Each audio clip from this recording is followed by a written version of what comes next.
محمد والا آلی محمد وبارک وسلم۔ تمام سننے والوں کو السلام علیکم۔ سورۃ الانعام آیت نمبر 101 سے لے کر 110 تک۔ اعوذ باللہ من الشیطان الرجیم، بسم اللہ الرحمن الرحیم۔ بدیع پیدا کرنے والا، السماواتی آسمانوں، والارض اور زمین کا، انا پھر کیوں کر یکون ہو لہو اس کے لیے، ولدن اولاد، ولم حالانکہ تکن نہیں ہے لہو اس کے لیے، صاحبۃ کوئی بیوی، وخلق اور پیدا کیا، کل ہر شیء چیز کو، وہو اور وہ بکل ساتھ ہر شیء چیز کے، علیم جاننے والا ہے۔ فرمایا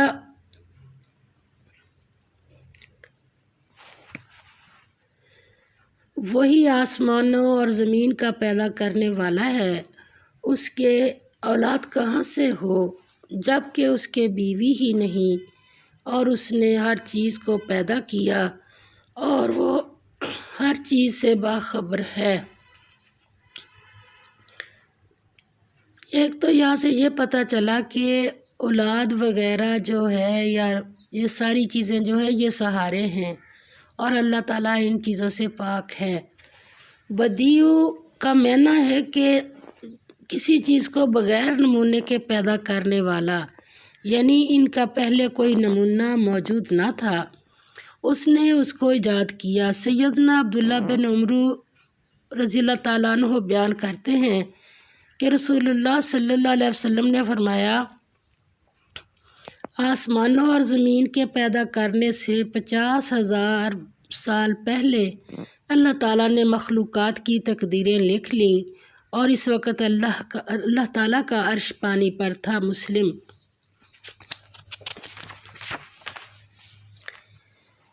ذالکم یہی اللہ ہے، ربکم پروردگار تمہارا، لا الہ الا ہوا نہیں کوئی معبود مگر وہی، خالق پیدا کرنے والا، کل شیء ہر چیز کا، فاعبدوہ پس عبادت کرو اس کی، وہو اور وہ، علی کل شیء ہر چیز پر، وکیل نگران ہے یا کارساز ہے۔ فرمایا یہی اوصاف رکھنے والا اللہ تمہارا پروردگار ہے، اس کے سوا کوئی معبود نہیں، وہی ہر چیز کا پیدا کرنے والا ہے۔ پھر کیا کرو تو اسی کی عبادت کرو، کیوں؟ اور وہ ہر چیز کا نگران ہے۔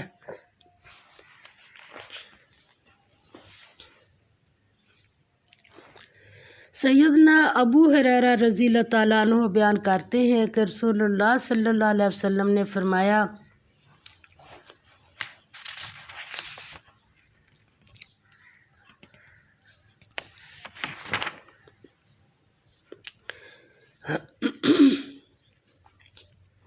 روز قیامت تم اپنے رب کو بھی ظاہراً اسی طرح دیکھو گے جس طرح بغیر کسی تکلیف کے تم 14ویں کے چاند کو دیکھتے ہو۔ مسلم کی حدیث ہے۔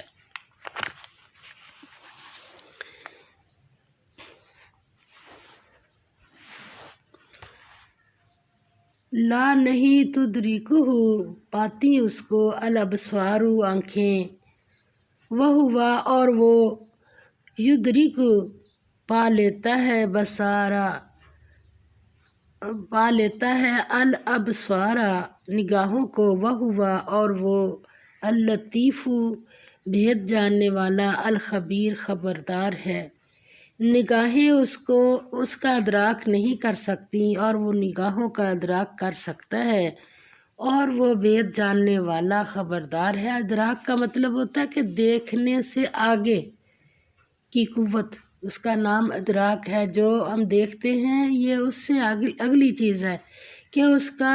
پورا یقین بھی ہو، تو وہ یہ انسانی بس سے باہر کی بات ہے۔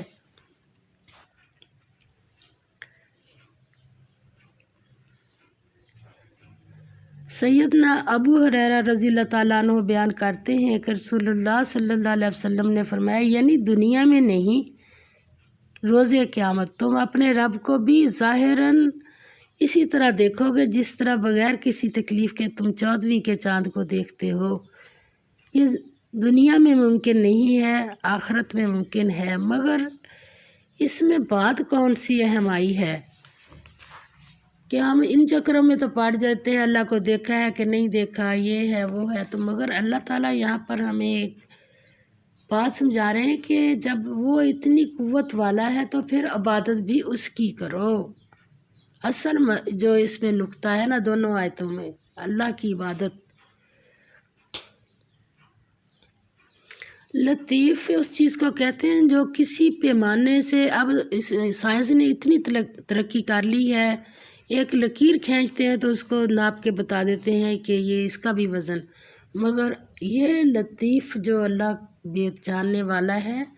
یہ بہت باریک چیز ہے، اس کے لیے کوئی پیمانہ ابھی تک نہیں بنا جو یہ لطیف کو جان سکے، یا یہ ایسی قوت ہے، یہ صرف اللہ کے پاس ہے۔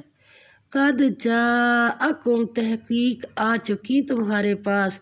بصائر دلیلیں، من ربکم تمہارے رب کی طرف سے، فمن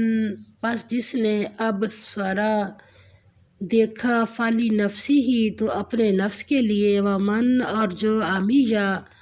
اندھا بنا رہا، فعلیہا تو اس کا وبال اس پر، اس کے اوپر، وما اور نہیں، انا میں، علیکم تم پر، بحفیظ نگہبان۔ فرمایا اے محمد صلی اللہ علیہ وسلم ان سے کہہ دو کہ تمہارے پاس پروردگار کی طرف سے روشن دلیلیں پہنچ چکی ہیں، تو جس نے ان کو آنکھ کھول کر دیکھا اس نے اپنا بھلا کیا، اور جو اندھا بنا رہا اس نے اپنے حق میں برا کیا، اور میں تمہارا نگہبان نہیں ہوں۔ یہاں بصیرت سے مراد وہ دلائل اور نشانیاں ہیں جنہیں اللہ تعالیٰ نے قرآن کریم میں اور رسول اللہ صلی اللہ علیہ وسلم نے اپنی سنت مبارکہ میں بیان فرمایا ہے۔ جو شخص ان دلائل سے فائدہ اٹھاتے ہوئے حق کا اعتراف کر لے گا اور اس پر ایمان لے آئے گا تو اس کا فائدہ اسی کو پہنچے گا، اور جو اپنی آنکھوں پر پٹی باندھ لے اور حق کو قبول نہیں کرے گا تو اس کے انجام بد سے اسی کو نقصان پہنچے گا۔ اللہ تعالیٰ فرماتے ہیں وَكَذَلِكَ اور اسی طرح نصرف ہم پھیر پھیر کر بیان کرتے ہیں، الآیاتی آیتیں، وَلِيَقُولُوا اور تاکہ کہیں وہ، درستہ سیکھا ہے تو نے، وَلِنُبَيِّنَهُ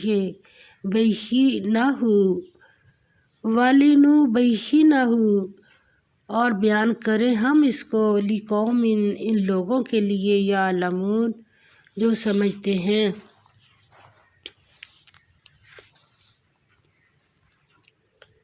اور ہم اسی طرح اپنی آیتیں پھیر پھیر کر بیان کرتے ہیں تاکہ کافر یہ نہ کہیں کہ تم یہ باتیں اہل کتاب سے سیکھے ہوئے ہو، اور تاکہ سمجھنے والے لوگوں کے لیے تشریح کر دے۔ کتنی اللہ تعالیٰ کی ذات کی رحم مہربانی ہے، ہم تم جیسے تھوڑی سی کوئی قوت مل جائے نا تو بات کرنی ہی پسند نہیں کرتے۔ اللہ کو کیا پڑی ہے کہ اتنی دلیلوں سے اللہ سمجھا رہا ہے، یہ اللہ کی محبت ہے انسان کے ساتھ کہ دیکھیں کیسا جواب ہے۔ اور ہم اسی طرح اپنی آیتیں پھیر پھیر کر بیان کرتے ہیں تاکہ کافر یہ نہ کہیں کہ تم یہ باتیں اہل کتاب سے سیکھے ہوئے ہو، اور تاکہ سمجھنے والے لوگوں کے لیے تشریح کر دیں۔ سبحان اللہ۔ اللہ تعالیٰ نے قرآن کریم میں اپنی آیتوں اور دلائل کو مختلف انداز میں بیان کیا ہے۔ اس بارے میں مشرکین باتیں بناتے تھے کہ قرآن ایک ہی بات کو بار بار کیوں بیان کرتا ہے۔ اس کے جواب میں اللہ تعالیٰ نے فرمایا کہ وہ اپنی آیتوں کو مختلف انداز میں اس لیے بیان کرتا ہے تاکہ مخالفین پر پورے طور پر حجت قائم ہو جائے، اور تاکہ مشرکین اور کفار یہ نہ کہیں کہ اے محمد صلی اللہ علیہ وسلم تو نے یہ سب کچھ اہل کتاب سے سیکھا ہے،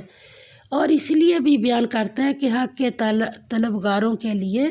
اس قرآن کو کھول کھول کر بیان کر دے تاکہ وہ حق کی اتباع کریں اور باطل سے اجتناب کریں۔ آگے اللہ تعالیٰ فرماتے ہیں اتبی پیروی کر ما اس کی جو احیا وحی کی گئی ہے الیک کا طرف تیری من ربی کا پروردگار تیرے سے لا الہ الا ہوا نہیں کوئی معبود سوائے اس کے وارث اور کنارہ کر عن المشرکین مشرکوں سے۔ فرمایا اور جو حکم تمہارے پروردگار کی طرف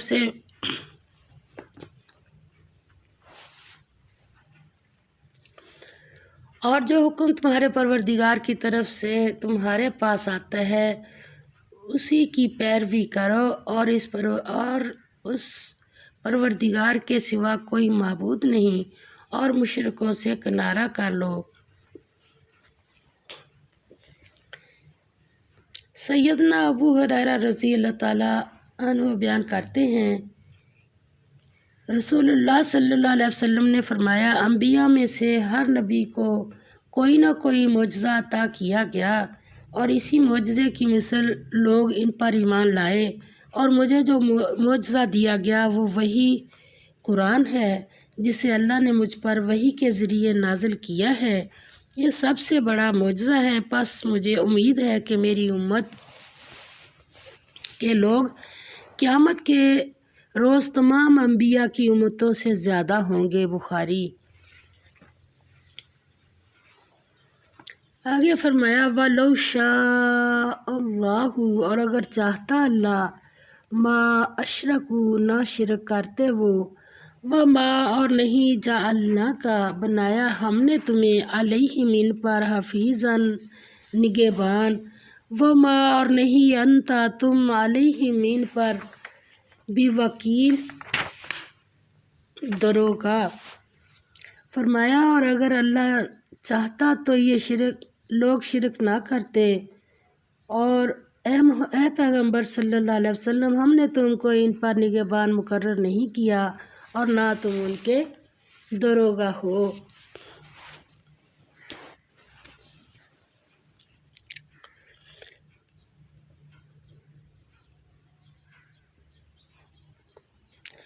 مشرک کافر کے گمراہ ہونے کی حکمت اللہ ہی جانتا ہے، اگر وہ جانتا تو تمام بنی نوع انسان کو راہ ہدایت پر اکٹھا کر دیتا، لیکن وہ اپنی مشیت اور حکمت کے تقاضے کے مطابق جسے چاہتا ہے ہدایت دیتا ہے اور جسے چاہتا ہے گمراہ کر دیتا ہے۔ اللہ سے اس کے افعال کے بارے میں نہیں پوچھا جائے گا، البتہ بندوں سے ان کے اعمال کا حساب لیا جائے گا، اور نبی پاک صلی اللہ علیہ وسلم کی ذمہ داری نہیں تھی کہ وہ انسانوں کے اعمال و اقوال کا ریکارڈ رکھتے، ان کا کام تو اللہ کا پیغام اس کے بندوں تک پہنچا دینا تھا، سو انہوں نے یہ کام بدرجہ اتم انجام دیا۔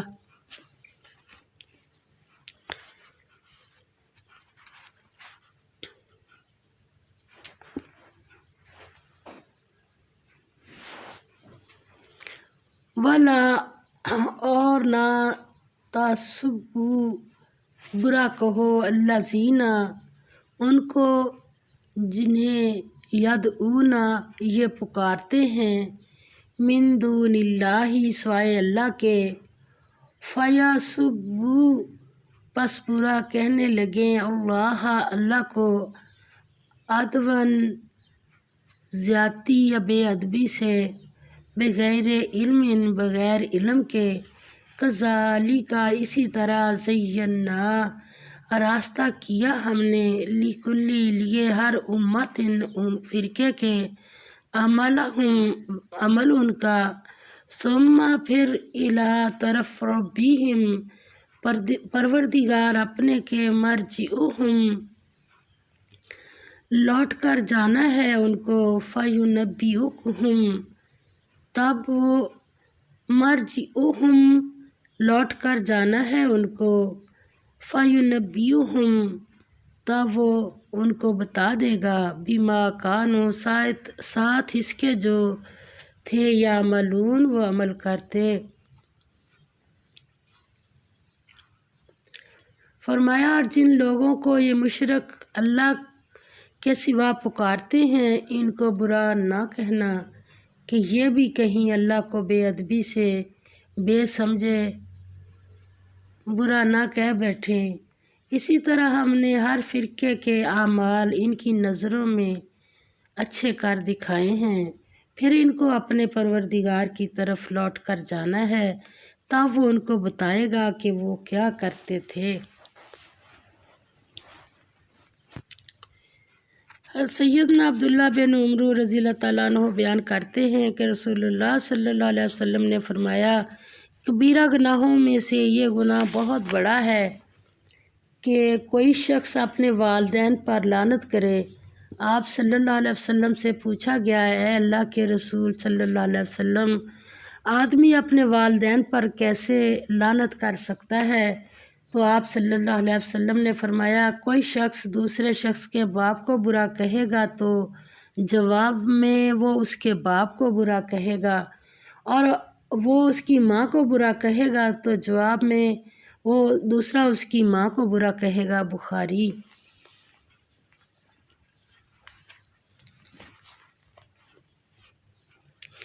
وَأَقْسَمُوا، اور قسمیں کھائیں انہوں نے، بِاللَّہِ، اللہ کی، جَہْدَ سخت ایمانہم، قسمیں اپنی،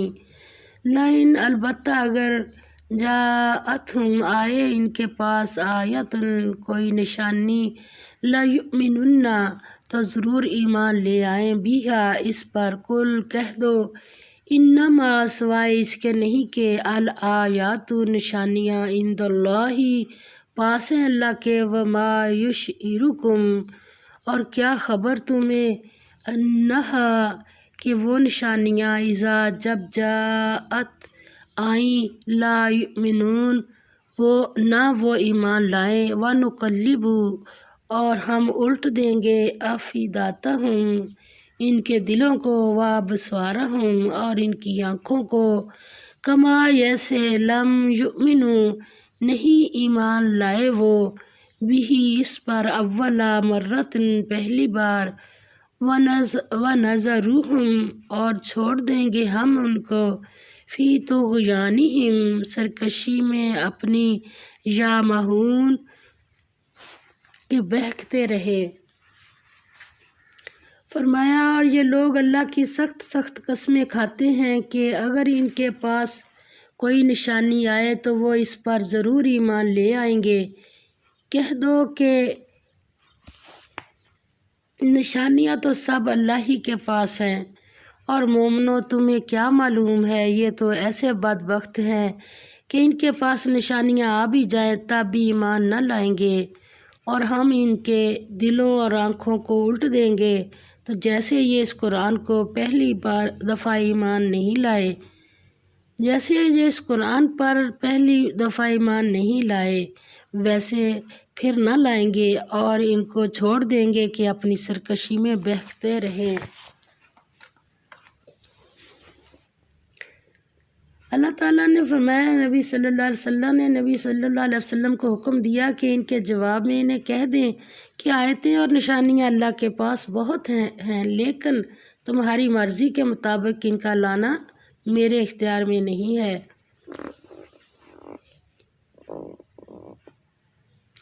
جو شخص ہٹ درمی سے ایک مرتبہ انکار کر دیتا ہے،